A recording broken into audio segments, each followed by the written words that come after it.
the thinking came from, as I say in the book, from having ladders all over my house when we were doing remodeling. And I thought, ladders, how we build things, how do we build readers? And I really started thinking in a different direction, because usually before then, I gave them all the steps to where they were going.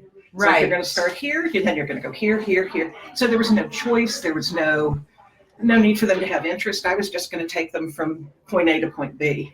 And that was so just interesting. Not it's also very good.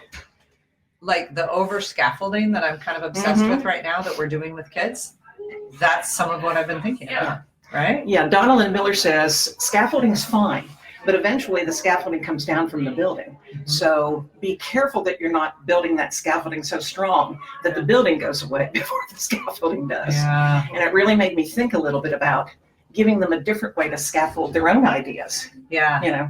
That's what taught me to think about complexity in an entirely different way, and it's profound the way it changed my thinking. So I walked in my classroom and I said to my student, we're going to look at, if you want to read Dracula, and right now you're reading Twilight, what are the books that might go in between to get you to a more complex text in the same idea? And we created this really kind of elaborate tree across the back of my classroom that was all done by kids.